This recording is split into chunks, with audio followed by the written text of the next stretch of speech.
आयारो आगम में कहा गया है, भूते हिम जान पड़ी लेह सातम।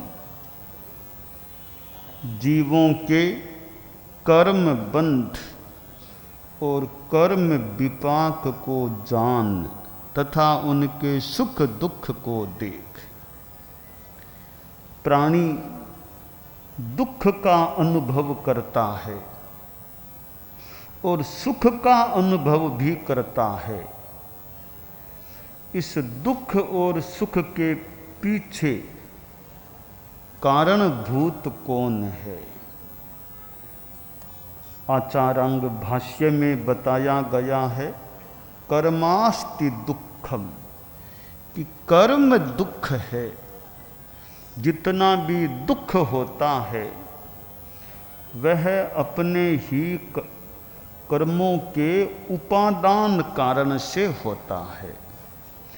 भौतिक सुख जो पुण्योदय के संदर्भ से मिलता है वह भी कर्म से जुड़ा हुआ है। आध्यात्मिक सुख है वह कर्म के विलय से प्राप्त होने वाला है। जे निजिन्ने से सुहे, सुख वह है जो कर्म के निर्जीर्ण होने से मिलता है, कर्म के कटने से दूर होने से मिलता है, भीतर से मिलता है, कर्म विलय से मिलता है। वह आध्यात्मिक आंतरिक वास्तविक और परम सुख होता है। उस भीतरी सुख पाने के लिए कर्मों की निर्जरा और इधर संबर की साधना आवश्यक होती है। यह संबर और निर्जरा परमार्थ से जुड़ा हुआ या परमार्थ तत्व है। संबर परमार्थ है और निर्जरा भी परमार्थ है। नव तत्वों में मोक्ष तो खैर परम है ही, परंतु मोक्ष के साधन भूत के रूप में यह संबर और निर्जरा परमार्थ होता है, जिससे परम का प्रयोजन उपलब्ध हो सकता है। आज पारमार्थिक शिक्षण संस्था का यह अधिवेशन यानी दूसरा अधिवेशन मान लें हो रहा है। 75 वर्षों का कालमान इस संस्था ने संभवतः संपन्न कर दिया है और अब अगली 25वीं में, चौथी 25वीं में, 425 या तो चौथी 25वीं में पारमार्थिक शिक्षण संस्था मानो वर्धमान है, गतिमान है। परम पूज्य आचार्य श्री तुलसी के समय अनेक संस्थाओं ने जन्म लिया था। उनमें एक संस्था यह पारमार्थिक शिक्षण संस्था है। समाज में संस्थाएं तो और भी हैं, पर यह संस्था थोड़ी सी हटकर के है। यह परमार्थ से जुड़ी हुई संस्था है। और भी संस्थाओं में परमार्थ का काम हो सकता है, पर यह संस्था तो मुख्यतया मानो परमार्थ से ही संबद्ध है। ऐसे व्यक्ति यहाँ रहते हैं जिनको परमार्थ की साधना में मानो आगे बढ़ने का प्रायः रुझान है या वह उद्देश्य है, अर्थात साध्वी यानी मुनित्व की दीक्षा या समनित्व की दीक्षा से पूर्व जिस संस्था के बैनर के तले रहा जाता है, मुमुक्षु रूप में रहा जाता है, उन मुमुक्षुओं की संस्था यह पारमार्थिक शिक्षण संस्था है। पारमार्थिक शिक्षण संस्था का कोई दूसरा पर्यायवाची नाम खोजना हो तो इसको मुमुक्षु संस्था कहा जा सकता है। यह मुमुक्षु संस्था है, संसार के इच्छुकों की नहीं, यह मोक्ष के इच्छुकों की मानो यह संस्था। मूलतः इसमें वे व्यक्ति रहते हैं, साधना करते हैं, संरक्षक आदि को छोड़ दें, ट्रस्टी आदि को, वे तो संभालने के लिए मूल व्यक्ति हैं, वे मुमुक्षु हैं। मुमुक्षुओं की संस्था, और आज तक कितने कितने मुमुक्षु इस संस्था में रहकर साधु बने हैं, साध्वियाँ बनी हैं और समणियाँ बनी हैं। बाइयाँ तो रहती ही हैं, हमारे अनेक अनेक संत भी पारमार्थिक शिक्षण संस्था से जुड़े रहे हैं और संभवतः कई तो पारमार्थिक शिक्षण संस्था की बिल्डिंग में रहकर फिर मुनि दीक्षा को प्राप्त हुए हैं। पारमार्थिक शिक्षण संस्था जो लाडनू में जिसका स्थान है, मुख्यालय है, जैन विश्व भारती में है तो भी लाडनू है, और पहले 7वें पट्टी में भुतोड़िया जी वाले उस स्थान में थी तो भी लाडनू है। तो यह लाडनू में स्थित पारमार्थिक शिक्षण संस्था का भौतिक रूप यानी बिल्डिंग स्थान वह लाडनू में है। और पहले तो यह गुरुकुलवास में यूँ चल संस्था के रूप में, मोबाइल संस्था के रूप में भी मानो रही है। इस बार भी बोधार्थी बाइयों को वो साध्वी वरियानी का यहाँ रखना अच्छी ठीक है।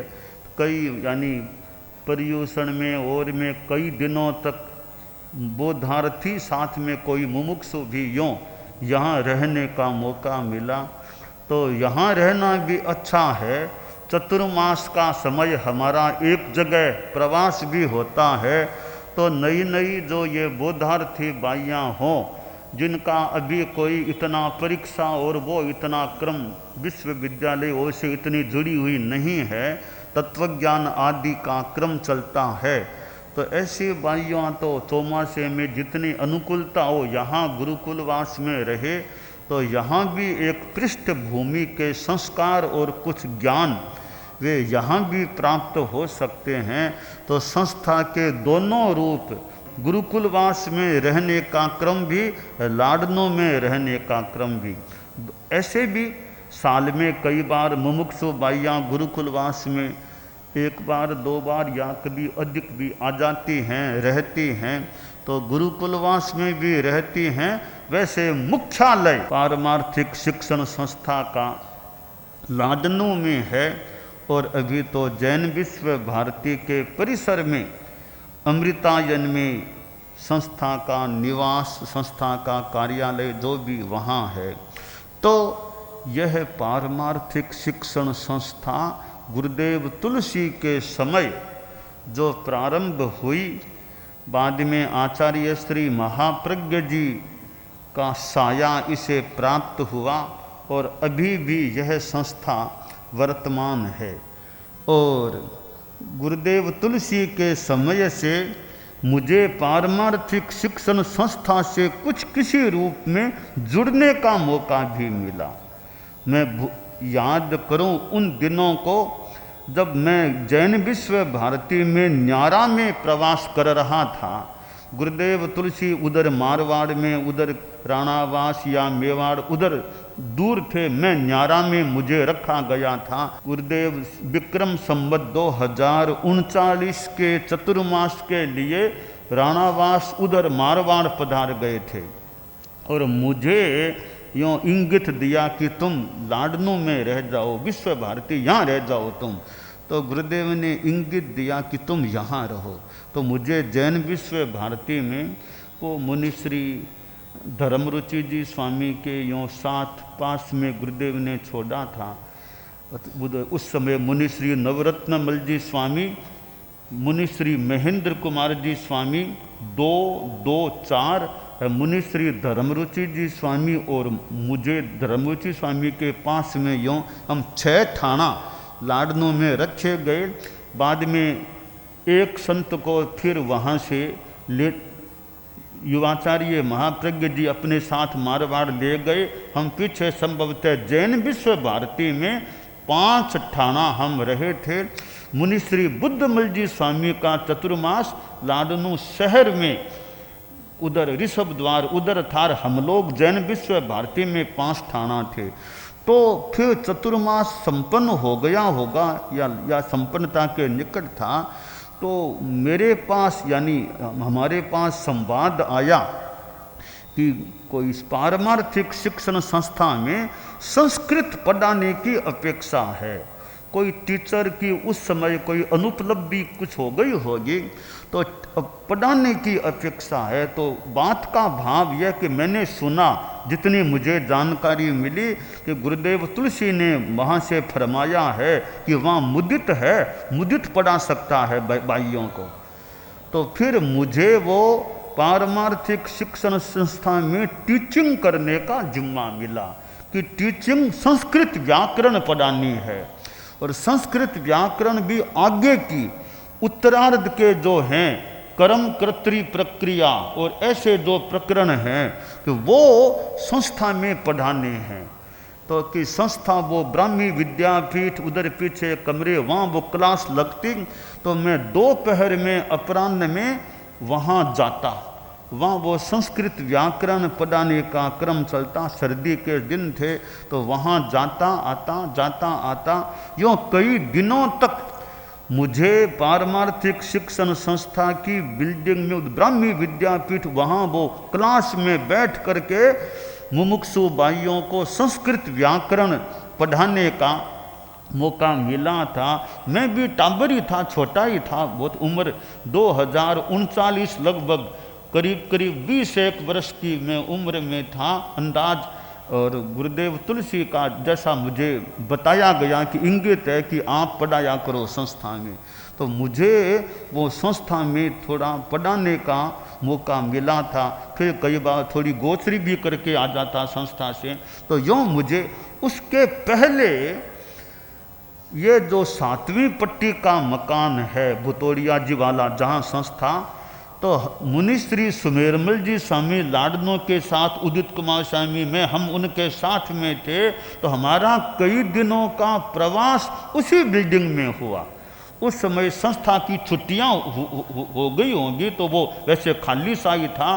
तो ये संस्था का जो मकान 7वीं पट्टी का, वहाँ लाइब्रेरी का बड़ा हॉल है, इधर कमरा है और है।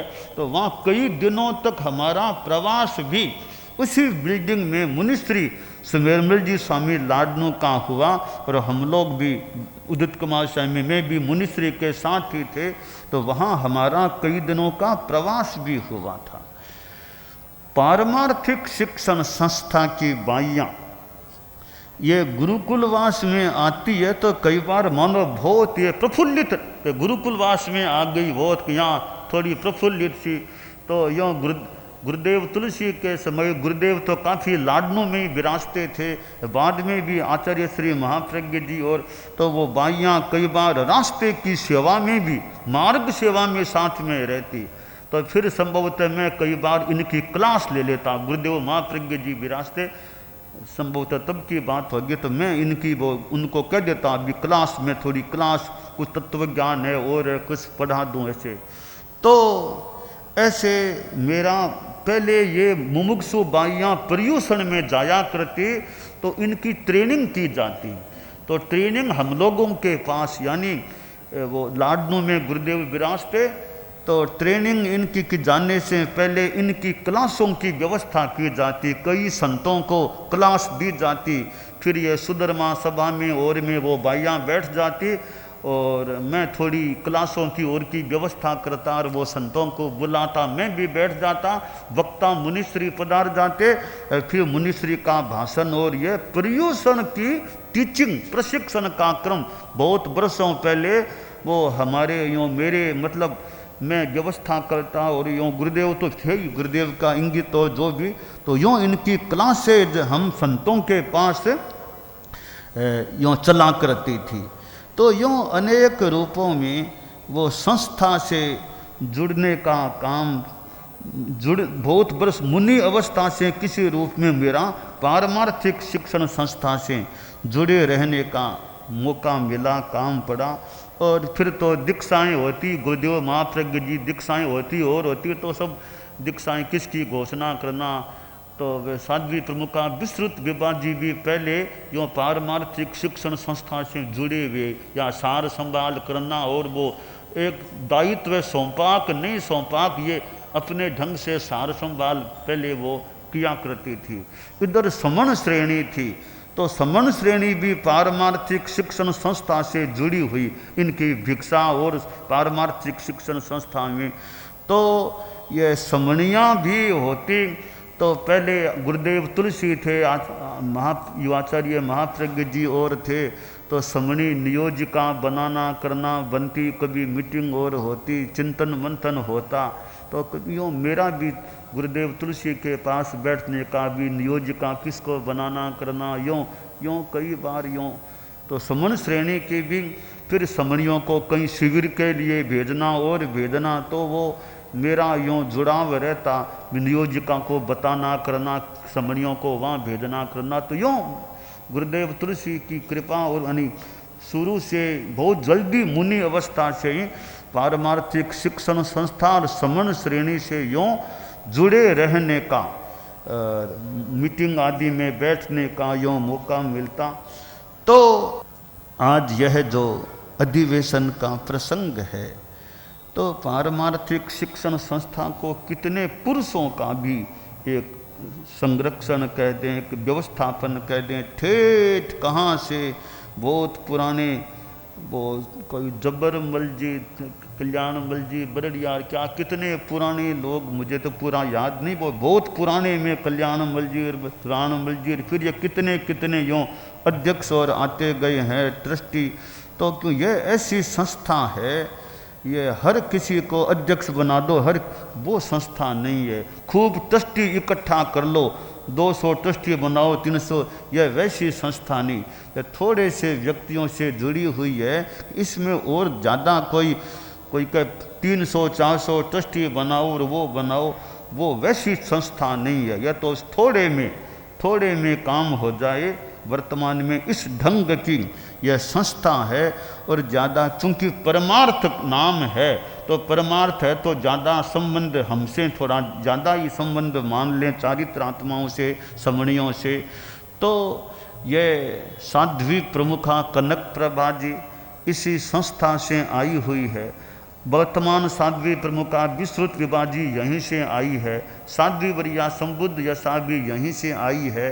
और वर्तमान में तो मैंने साध्वी वरिया को यूँ एक तरह से जिम्मा दे रखा है कि ये मुमुक्षु भाइयों का और का पहले भर्ती करना है किसी को, तो पहले उसकी भी जांच परख और करना, बैरागण का और का, वो भी साध्वी वरिया बाद में हमारे पास ये प्रस्तुत करती है अमुक भाई, फिर हम थोड़ी कोई बात और करके, और बाद में मुमुक्षु बोधार्थी इनकी व्यवस्था, और जो भी इनको भी साध्वी वरिया को भी कई वर्षों से ये मानो ये काम ये देख रही हैं। तो इधर समणी जी और हैं ही, लाडनू में तो ज़्यादा समणी जी वो लोग रहती हैं, पर दूर से आजकल तो दूर से ही कनेक्शन वो इतना टेली दूर से होता हो, आराम से बहुत जल्दी कोई भी बात है और है तो यूँ यह गृहस्थों का भी पारमार्थिक शिक्षण संस्था को, भले वे गृहस्थ हैं, खुद भले साधु बनने वाले नहीं भी हों, परंतु व्यवस्था बहिरंग व्यवस्था का पक्ष है, वो यूँ गृहस्थों से भी जुड़ा हुआ होता है। ये संरक्षक, संयोजक, इधर ये ट्रस्टी में अध्यक्ष और होते हैं, फिर जो वहाँ रहने वाले कई लोग वहाँ संस्था में रह कर के भी अपनी सेवाएं देते हैं। तो पुरुष गृहस्थों से भी ऐसे ये संस्था बहुत जुड़ी हुई है। और मुमुक्षु भी पुरुष होते हैं, और कितने मुमुक्षु जो साधु बने हैं वे भी इस संस्था से जुड़ कर के फिर साधु बने हैं। तो यह है पारमार्थिक शिक्षण संस्था जो गुरुदेव तुलसी के समय से हुई कि शिक्षा हो पहले, शिक्षा हो, परीक्षा हो, समीक्षा हो, दीक्षा फिर बाद में हो। कि पहले शिक्षा हो जाए, परीक्षा हो जाए, जरूरत हो तो समीक्षा हो जाए, बाद में फिर दीक्षा की बात हो। तो यह गुरुदेव तुलसी के समय जो कार्य हुआ कि पहले शिक्षा अगर अच्छी हो जाए, क्योंकि कई बार दीक्षा लेने के बाद तो न्यारा में भेज दिया, वहाँ भेज दिया, इतनी व्यवस्थित शिक्षा, वहाँ एक जगह रह करके कभी गुरुकुलवास में रहकर अच्छी शिक्षा 3 साल 4 साल 5 साल अच्छी शिक्षा हो जाए, बाद में दीक्षा होती है। बाकी कभी जल्दी भी दीक्षा हो सकती है, कभी और भी देरी से हो सकती है। तो मुमुक्षु पुरुष हैं, उनका भी शिक्षण प्रशिक्षण ठीक है, बाइयों की तरह इतने लंबे काल तक पुरुषों का हो न हो, अपनी अलग अलग परिस्थितियां हो सकती है। पर यह संस्था वैसे मुख्यतया तो बाइयों की महिला प्रधान, इस संस्था को यूँ महिला प्रधान रूप में संभवतः देखा जा सकता है कि जहाँ ज़्यादा रहने वाली मुमुक्षु, वहाँ रहने वाली भी मुख्यतया बाइयाँ है, और समणी जी भी बाइयाँ है, और साध्वी वरिया भी, सब ज़्यादा महिला प्रधान यह है। वैसे हमारा तो है ही, हमारा और गृहस्थों का, पुरुषों का व्यवस्था पक्ष और सारा बहिरंग व्यवस्था पक्ष भी है ही, और यूँ संस्था को आर्थिक पक्ष भी चाहिए। तो एक बार कोई बात चली होगी कि बहन बेटी का इनकी व्यवस्था, तो मेरे मुंह से निकला ये समाज की बेटियां हो गई है, अब इनकी चिंता समाज करे, इनको कोई चिंता नहीं होनी चाहिए भी हमारी क्या व्यवस्था होगी, हमारी आर्थिक शुल्क वगैरह कैसे क्या होगा। कोई जाति दे, कोई मान लो न भी दे सके न, तो मैंने कहा इसकी चिंता, इनको इसकी चिंता समाज करे, ये समाज की बेटियां हो गई है, तो इनकी शिक्षण प्रशिक्षण जो भी है, चिकित्सा है और है क्या है, घर परिवार वाले जितना कर दें, पर कोई मान लो इतना नहीं भी, तो ये समाज की बेटियां हैं, इनको कोई चिंता नहीं होनी चाहिए हमारी कैसे क्या व्यवस्था होगी। तो ये तो समाज की तेरापंथ समाज के मान लो, यूँ धार्मिक रूप में हमारा परिवार है, यूँ थोड़ा बाह्य पक्ष है तो गृहस्थों का, श्रावकों का परिवार है। तो यूँ पारमार्थिक शिक्षण संस्था की बाइयाँ है, इनको कोई यह चिंता नहीं होनी चाहिए कि हमारी व्यवस्था कैसे होगी, हमारी आर्थिक व्यवस्था कौन करेगा, क्या करेगा, कैसे करेगा, यह इनको चिंता नहीं होनी चाहिए। यह चिंता का विषय है तो समाज का है, यह समाज की बेटियाँ है, सांसारिक यानी बाह्य रूप में। तो धार्मिक रूप में हमसे संबंध है, तो सामाजिक रूप में समाज से संबंध है। तो इनका यह प्रशिक्षण का और का क्रम बहुत अच्छा चलता रहे। और जो कई पढ़ी लिखी भी आती हैं, ये कोई मतलब एमए और कोई सीए करके आ जाती, कितनी पढ़ी लिखी आती हैं, तो इनका अच्छा और बौद्धिक भी और आध्यात्मिक धार्मिक वह भी इनका अच्छा विकास का क्रम होता रहे। तो ये सभी गृहस्थों की अपनी जिम्मेवारियां हैं, समणियों की अपनी है। इधर साध्वी वरिया समणियों से भी ऊपर है, फिर हमसे है ही ऊपर एकदम। इधर साध्वी प्रमुखा जी हैं, इनसे भी संपर्क, देख रेख, प्रेरणा, बातचीत, मौके मौके पर कोई विशेष मुद्दा और होता तो साध्वी प्रमुखा जी हैं, वैसे हैं ही, क्योंकि साध्वी प्रमुखा जी के और काम साध्वियों का है, तो उस दृष्टि से भी यह काम साध्वी वरिया का रहे, तो इन पर ज़्यादा लोड न पड़े, ज़्यादा वो भार न पड़े। तो यह समणियों का और मुमुक्षुओं का ये सुमंगल साधना, ये वैरागणों भाइयों का सघन साधना शिविर, और ये साध्वी वरिया के एक तरह से दायित्व में हमने कर रखे हैं। तो साध्वी वरिया भी खूब अच्छे ढंग से इस कार्य को आगे बढ़ाते रहे, कैसे संख्या बढ़े भाइयों की, कैसे गुणवत्ता बढ़े, कैसे विकास भी होता रहे। ऐसे मुख्य मुनि को भी मैंने, ये पुरुष जो होते हैं, पहले तो मुनि कुछ वर्षों पहले मुनि कीर्ति को कह रखा था, बाद में मैंने कहा यह काम मुख्य मुनि को सौंपते हैं कि मुमुक्षु पुरुषों को संभालना धार्मिक आध्यात्मिक। तो अब पिछले कुछ अरसे से ये मुख्य मुनि के जिम्मे, मुख्य मुनि का किसको क्या मतलब सघन शिविर लगाना करना और मुमुक्षुओं के प्रशिक्षण का ध्यान देना करना। और एक तरह से ये मुख्य मुनि कि भी कैसे पुरुषों का कैसे विकास हो। और यों भाइयों का सारी संस्था वैसे एक है, पर इधर साधी वरिया इधर मुख्य मुनि जो पुरुषों के ट्रेनिंग आदि का ध्यान देने का क्रम अच्छे ढंग से चलाते रहें तो यह अधिवेशन है तो पारमार्थिक शिक्षण संस्था बहुत अच्छा विकास करती रहे।